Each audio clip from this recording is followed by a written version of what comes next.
Freaks, from the Soldavekat collection, written and read by dualitysDownfall.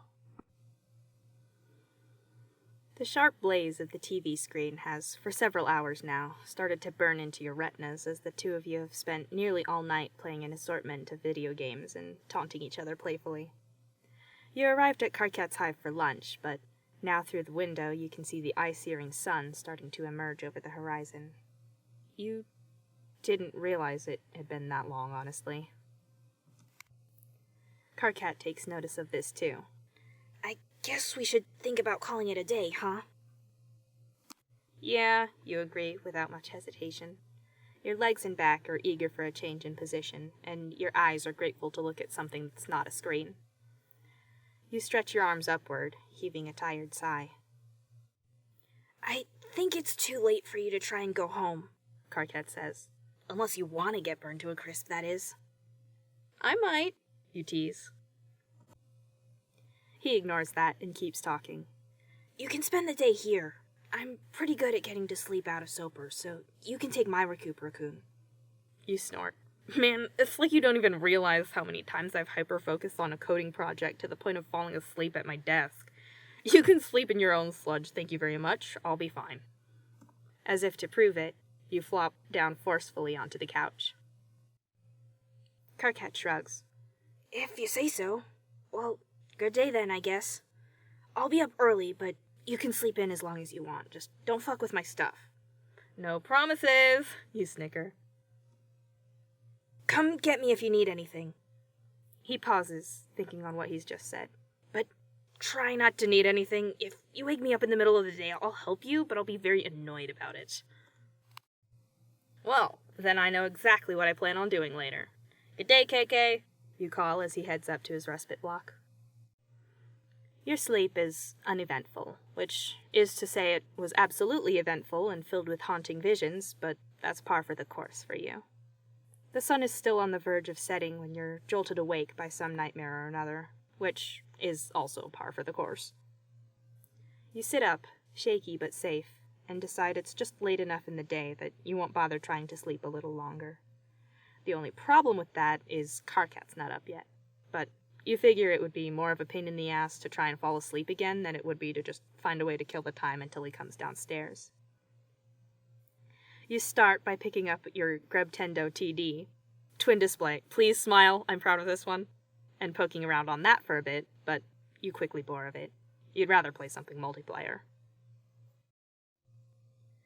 The sun's down now, and it no longer hurts to look out the window. Noticing this, you remember Karkat saying he would be up early. Where is he? Against your better judgment, you begin to tiptoe up the stairs. You hear some shuffling in the ablution block. The door is ajar by just a few inches, and in the mirror you can see Karkat. He's in the middle of changing shirts. The scars on his sides, below his arms, are a bright neon red. You should really go back downstairs. You watch him put on a t-shirt, then a thick turtleneck sweater, carefully arranging the sleeves to cover as much of his wrists as possible. Thinking back on it, even in hot weather, you've never seen him in short sleeves. You used to tease him about it, but you guess you just wrote it off as insecurity or something and dropped the subject, never having probed further. Then he digs through a drawer, takes some things out, and starts to do something you never would have thought of. He starts putting on makeup. You guess it's not that weird. You think Aridin wears it sometimes. You just never considered Karkat the type to put that much effort into his appearance.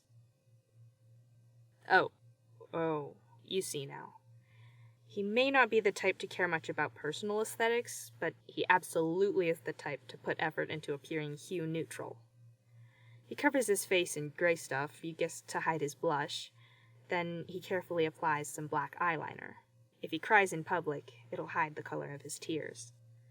Against all odds, this stuff is making you think Karkat might actually be good at problem solving. Before putting everything away, he takes a moment to check his reflection one final time.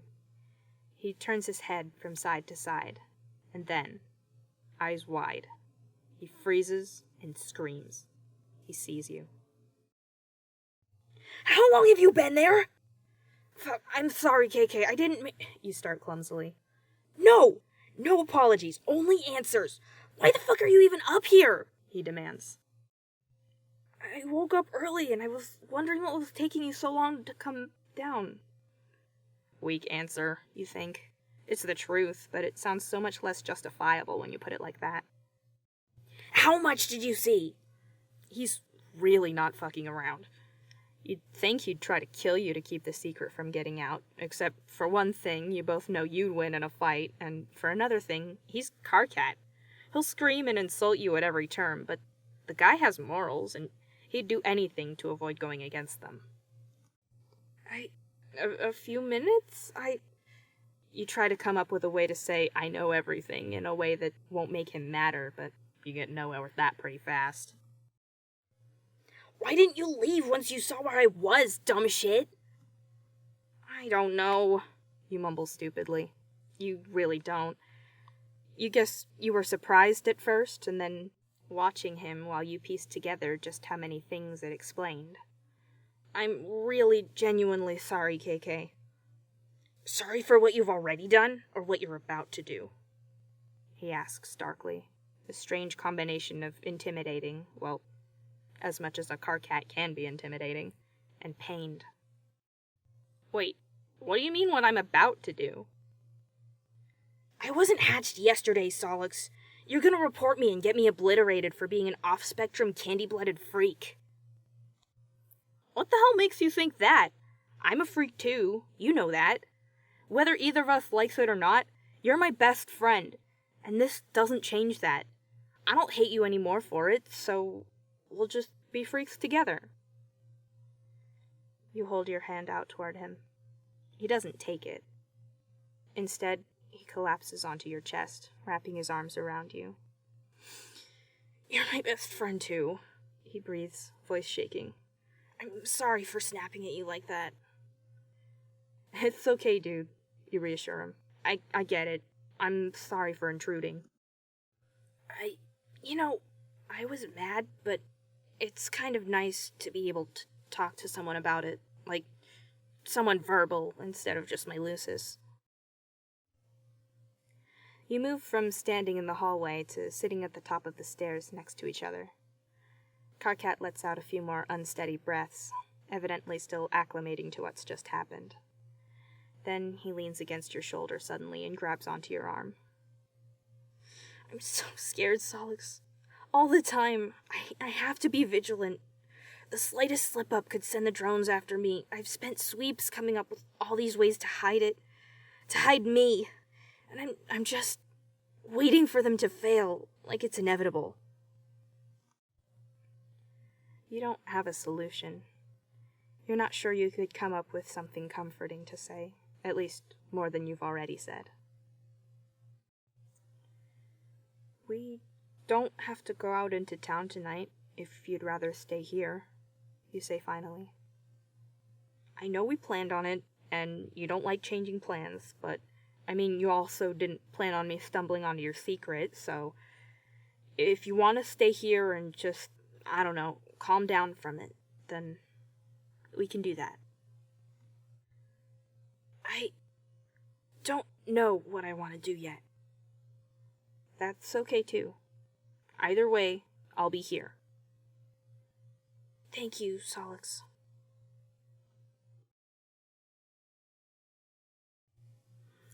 Thank you for listening. If you like what you just heard, please consider subscribing to the channel and following me on AO3 at dualitysDownfall, and also going into the comments of this video and telling me how good my Sollux voice is.